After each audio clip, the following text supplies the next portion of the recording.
Não é difícil pra caralho mexer nessas porra, né? Sim. Tá fudido, né? Sim, mas o Brasil Tu tá ligado que a maioria das paradas que tu tá falando, elas são muito difíceis de colocar em prática. Sim. Quando tu se ligar que não dá, tu vai fazer o quê, Renan? Eu vou lutar, eu vou lutar. Se eu não conseguir passar, vou continuar lutando.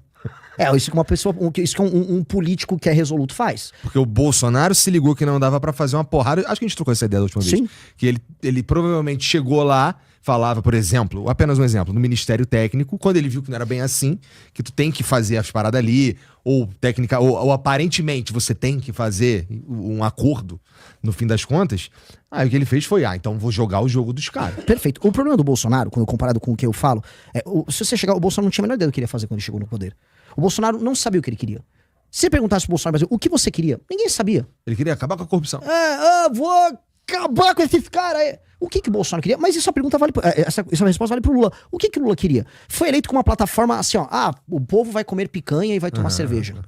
Tipo, se eu pegar assim, o Bolsonaro falou que vai acabar com esses vagabundos. Entendi, ele vai mexer na corrupção, vai talvez atacar o crime organizado. Tinha uma ideia etérea. O Lula, o que quer dizer a picanha e a cerveja? Você vai consumir mais. Tá, são chavões. Eu tô sendo muito objetivo no que eu quero. Eu falei que quero decretar uma guerra contra o crime organizado, quero resolver a questão fiscal do Brasil. O Brasil tá estourando, indo pra um problema fiscal gigantesco. Quero fazer uma série de reformas microeconômicas que aumentem a competitividade do Brasil e quero resolver a questão do Pacto Federativo no Brasil e Pacto Federativo e questões administrativas. Seria isso. O que seria o nosso mandato? Eu vou focar basicamente nisso. Lógico que eu quero colocar pessoas técnicas em várias áreas, porque a parte de saúde tem que andar, a parte de educação tem que andar, tem que ter uma revolução gerencial na máquina do Estado brasileiro, claro. Mas a nossa energia tem que ser gasta e o capital político tem que ser gasto fazendo isso. Então, assim, primeiro dia de mandato, se eu ganhei, se não ganhei, quando eu ganhar, eu vou chegar lá, vou decretar guerra contra o crime organizado, vou fazer um estado de defesa específico nas áreas tomadas pelo crime organizado, para botar a polícia com o suporte do exército para retomar aquelas áreas. Não uma operação vai e volta. Vai, prende, se tiver conflito, precisa matar o cara, o bandido vai matar o bandido, prende, constrói um super presídio. O Secote lá do El Salvador custou uns 100 milhões de dólares. Vamos fazer uns 2 aqui. Vamos botar centenas de milhares, botar na casa de centenas de milhares de presos. Até porque tá faltando pelo menos umas 100 mil vagas mesmo. E nesse ponto eu concordo com os esquerdistas. Acho que precisamos melhorar o tratamento dos presos. Então eu vou fazer mais presídios. Muitos presídios. Vou colocar todos eles lá pra viver muito bem preso dentro de uma cadeia, tudo certinho ali. Vão ficar lá na cadeia. Tu curte o Bukele? Cara, eu acho que eu curto os resultados dele. Eu não sei o que ele gosta, o que ele come, que time de futebol ele torce. Mas o fato é que o que ele fez para enfrentamento do crime funcionou. Não é igual no Brasil. O Brasil é um país maior. Institucionalmente falando, o Brasil é um país diferente. Dito isso, a ideia de impor lei e ordem e destruir não só o crime organizado, mas o aparato cultural ligado a ele, para mim isso funciona e nós precisamos fazer. O que é o aparato cultural ligado a ele? Isso aí não torna a coisa um pouco mais subjetiva? Porque, veja, eu não sei, não sou estudioso, nunca fui a El Salvador. Mas um argumento que recorrente um dos argumentos, porque um deles é o do tamanho. Você já acabou de falar, acho que aqui no Brasil é diferente, eu concordo contigo. Mas um outro o cara tá mandando prender todo mundo, meu irmão. Tem uma tatuagem, prende, foda-se. Entendeu? É que assim, imagina que você mora numa área ligada ao Comando Vermelho, você já tem passagem pela polícia e você tem uma tatuagem do Comando Vermelho. E aí você tá numa operação que foi decretada um estado de exceção em que o exército e as forças policiais vão entrar nesses bairros.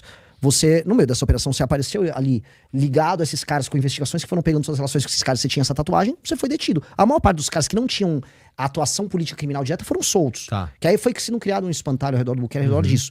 Mas, dito isso, em geral... Eu tô te perguntando principalmente porque eu não sei mesmo, tá ligado? Não, mas é verdade. E aí, eu entro um ponto, mas, e Renan, e essas violações de direitos humanos? Cara, o primeiro ponto que a galera tem que entender, e aí esses sociólogos de esquerda ficam muito pistola, porque a opinião pública nunca compra o papo deles, e ainda bem.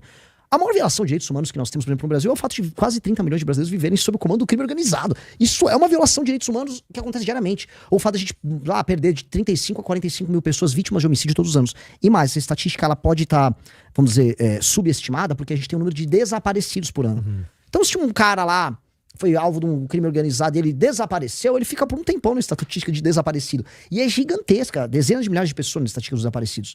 Então, isso é uma violação monumental de direitos humanos. Aí a gente pode falar, poxa, pode ter uma injustiça aqui ali. O Estado não é perfeito e nunca será. O Estado brasileiro fica cultuando o SUS, um monte de gente morre na fila do SUS, o SUS também é muito mal administrado e nem por isso estamos jogando o SUS fora. Ninguém precisa, o SUS não serve pra nada. Então, um sistema que prenda esses caras no momento de guerra, no momento de exceção que a gente vai precisar derrotar esses caras, pode ser que tenha injustiças e assim, provavelmente terá. Não tem que falar, isso é alvo de alvo de erros. Não, pô, são humanos fazendo coisas humanas. Ainda mais coisas humanas conflituosas.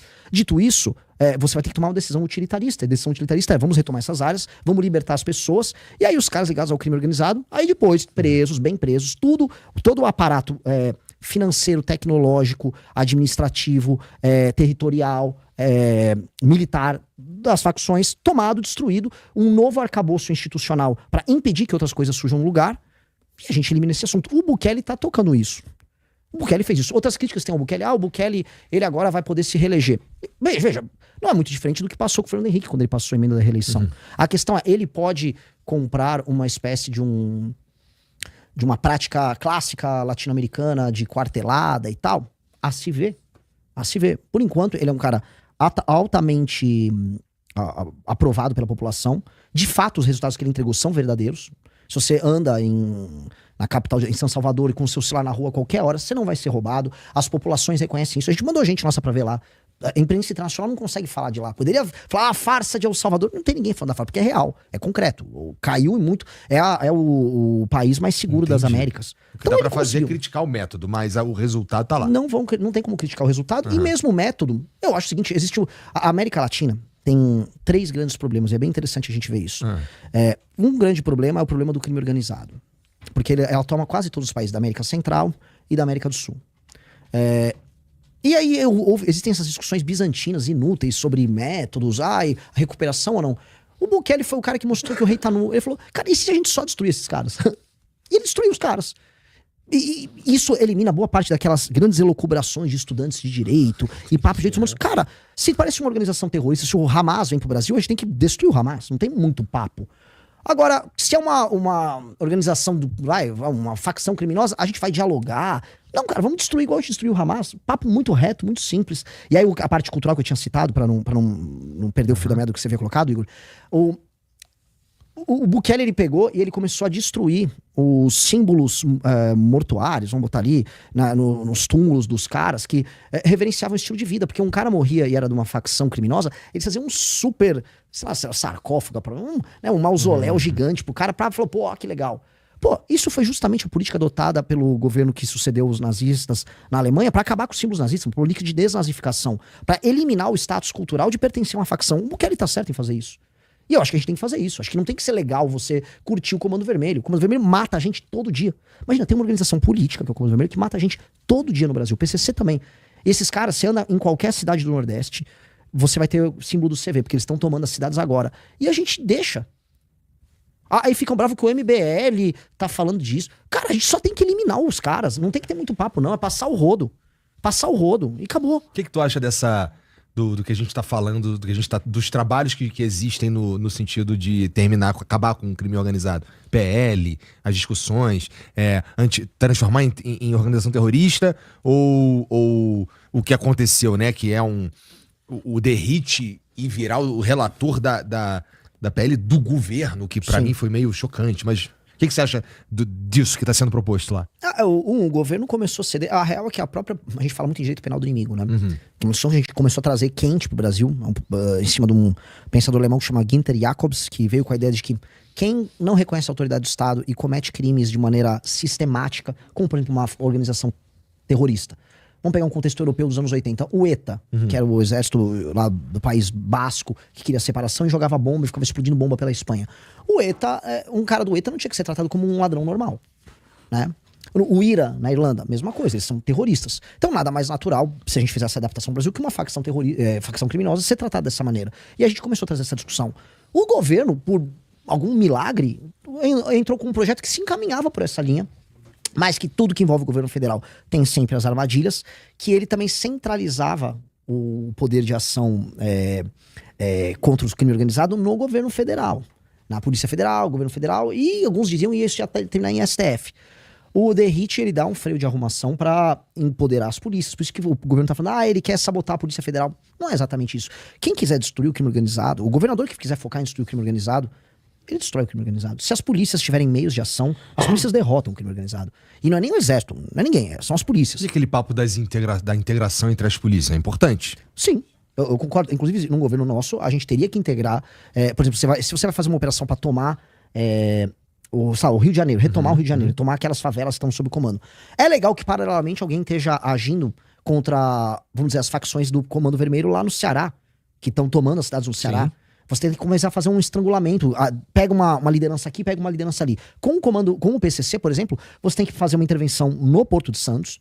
Que o Porto de Santos é, vamos dizer, de onde saiu grande parte do faturamento do PCC. Eu me pergunto, eles ficam falando de inteligência, todo mundo sabe que o Comando Vermelho exporta por ali. E ninguém mexe por ali. Pô, deve ter algum bagulho, algum jeito, uma tecnologia de invisibilidade, alguma coisa, porque... Tem submarino. Tá, legal, mas eu e você sabemos que tem submarino. E ainda assim tem submarino, caralho, né? Tipo, cadê os caras lá? Né? E aí todo mundo sabe que boa parte da rota da droga do PCC, eles chamam de rota caipira, que é uma rota que cruza o estado de São Paulo inteiro, e aí depois vai parar lá na fronteira.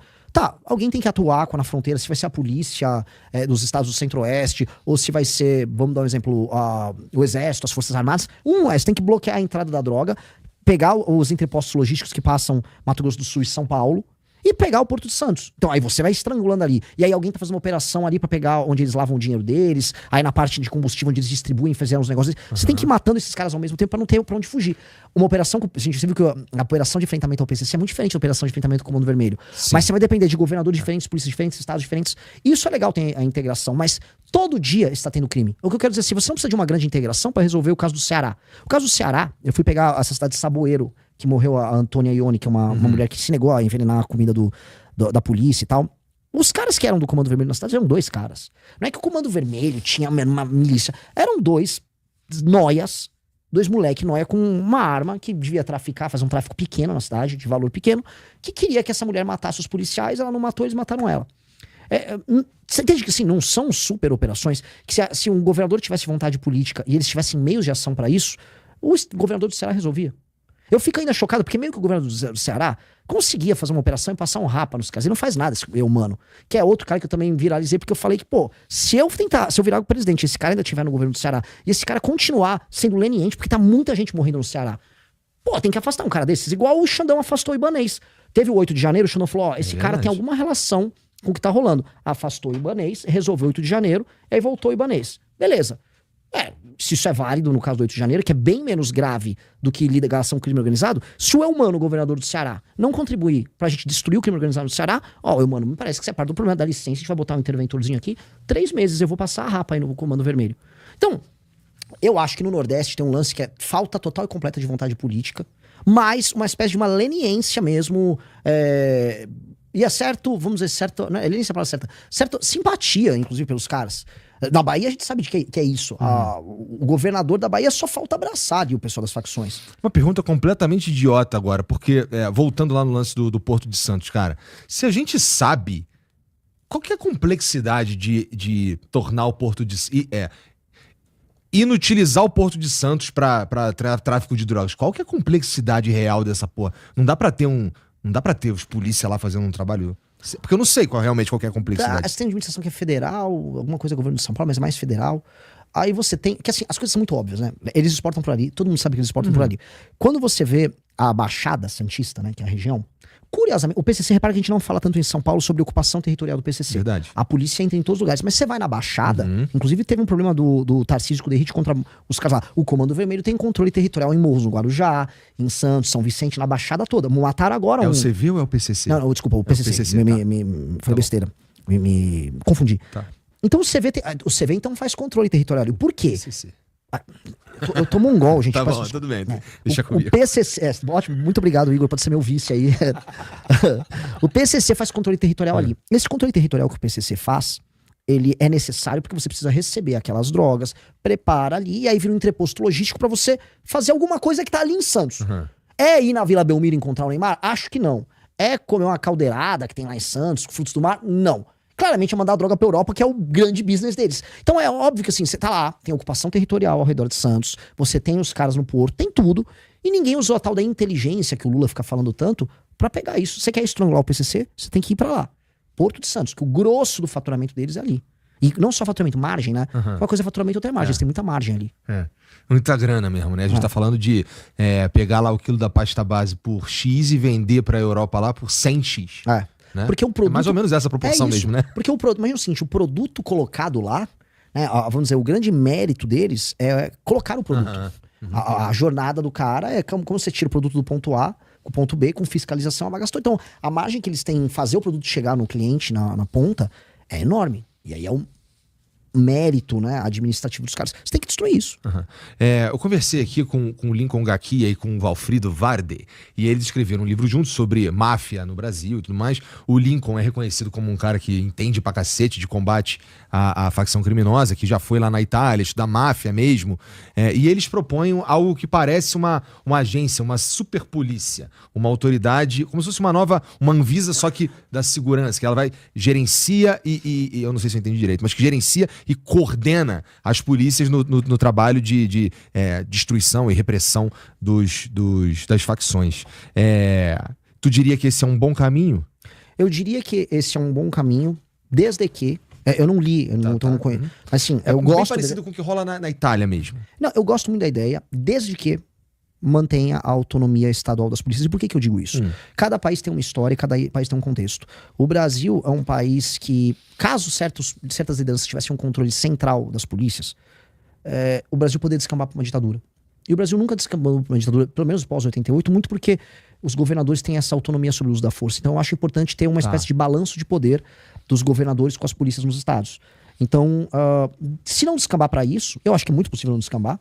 Eu acho uma baita de uma ideia. Essa é a minha única ressalva, mas nem chamo de ressalva, às vezes eles preveem isso.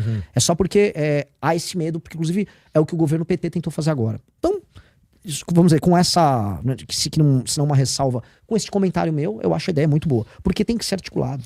E pro ano que vem, como tu mesmo falou aí, assunto de segurança pública será muito quente, né? Tem algumas formas de se valer desse assunto. Tem como você fazer uma porrada de começar a fazer pro ano que vem aí, por exemplo, um monte de operação, já especialmente porque você viu que a população tem uma grande aprovação, né, nessas operações aí, e dependendo de como você faz, ela pode ser um pouco eficiente, né, para dizer o mínimo. Tem como a gente atacar esse assunto e eu quero dizer assim, os políticos que forem tentar ganhar alguma coisa nesse sentido, de um ponto de vista mais intelectual do que deveria ser feito. Tem uma galera que já tá falando que tinha que fazer uma parada mais Bukele e tal. Qual que é o teu ângulo pra segurança pública? Meu ângulo é até maior do que a questão da segurança. Tá? E por que é maior da questão da segurança? Se a gente olhar, para não entrar na questão do Tostines vende mais do que é fresquinho, porque é fresquinho, é mais fresquinho porque vende mais.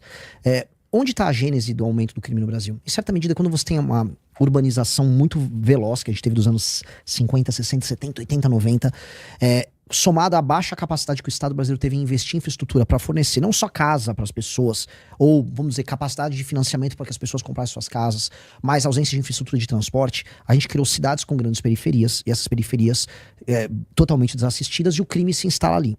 Então você vai ver que a gente começa a subir muito as estatísticas de crime dos anos 60, 70, 80, até um pico bizarro nos anos 90, assim como o processo de favelização também aumenta, né, especialmente nos anos 60, 70, 80, nos grandes centros urbanos, que você vai ver o grosso do crime, ele tá ao redor dos centros urbanos, nas periferias.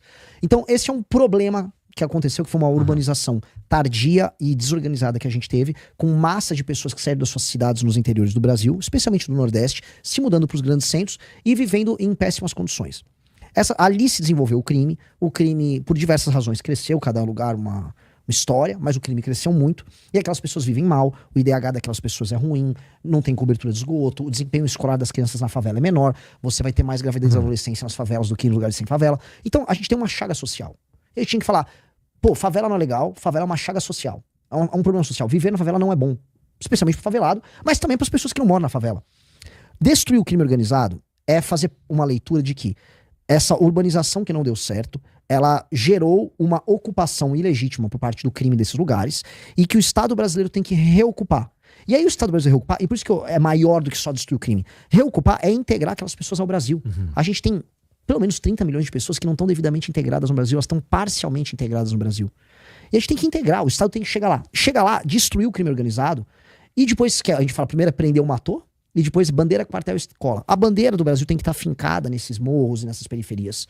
A gente tem que ter, basicamente, a autoridade política do Estado. Eu tô falando ter batalhão da polícia ali presente, câmeras, ajudar para que você não tenha um retorno do crime. E a escola, que é você não permitir mais que aqueles jovens ingressem no crime. Se você tem uma escola presente, figura masculina presente nas escolas, autoridade masculina, porque boa parte dos meninos que cometem crime são meninos que não tiveram figura paterna. As estatísticas, não só no Brasil, nos Estados Unidos, vão todas nessa linha. Tá. Tem um estudo ótimo da GV de 2007 sobre isso. Por E isso aí, que é importante que haja essa figura masculina. Tá. Porque o que falta pro menino não é a figura feminina. A mãe tá pagando a conta, em geral, de um pai que não dá atenção, um pai que morreu. Mas uma parte dos casos o pai simplesmente tá cagando pro moleque. Tá. E a mãe paga as contas, tem que trabalhar, não dá atenção, o cara não tem modelo masculino. E aí quem ele vê como referência é uma tranqueira, e aquilo é uma pessoa que acaba ficando problemática em algum grau, tem um desempenho escolar em geral bem pior, e essa pessoa se vê seduzido pelo crime e toma decisões estúpidas ingressando no crime. Significa dizer que uma família estruturada, ainda que seja num ambiente como esse aí, reduz a chance do moleque se fuder no crime. É muito louco que o estudo da GV mostra que a ausência da figura paterna é mais poderoso, no geral, do que índice Gini, que seria desigualdade social, ou até renda per capita. Muito interessante. Por quê? Porque, assim, se o cara é pobre, vem de uma família humilde, mas às vezes é uma família humilde evangélica, tem pai, mãe, filhos, o garoto tem aquela figura, vamos dizer, aquele modelo que ele se inspira, a chance dele simplesmente arrumar um emprego, como a maioria procura. A maior parte das pessoas na favela são honestas, muito honestas. E elas estão vivendo ralando. A maior parte, a chance do cara simplesmente ser um cara honesto como pai, tá dada. Agora, se o cara não tem referência masculina, a vida dele já tá naquele caos, e aí ele sofre essa propaganda que tá no vizinho dele, no outro moleque que já entrou pro crime e falou, pô, tô tirando mó grana aqui, roubei uma moto, roubei um celular, às vezes fez o mês dele. Roubou 3 celulares, roubou uma moto, ele fez o mês. Enquanto que o outro tá ralando pra ser entregador, ou vai virar um Uber, ralando e não tira metade do outro cara. Aí o outro cara vai numa festa, num baile, sai com as meninas bonitas e ele não. Então o cara vê aquele sistema de incentivo e fala, por que eu vou, né? Então aí o cara entra pro crime. A gente tem que ter uma escola presente, entendendo que tem que ter um bom professor de educação física, um bom orientador, acompanhamento psicológico, identificar quem são os meninos que justamente poderiam fazer parte dessa estatística, a gente vai estar junto com os caras para que o cara se desenvolva e seja acolhido. Então, não é só a guerra em si. Pô, é tornar aquele lugar um lugar bom para se viver, arborizar. Onde tem a favela, o barraco, pô, vamos fazer prédio aqui? Vamos construir prédio? Vamos ajudar a recuperar essas casas? Vamos arborizar? Vamos fazer a pessoa não viver num lugar que é tão feio e caótico que a mente daquela pessoa vai ficar feia e caótica. Vamos integrar. Porra,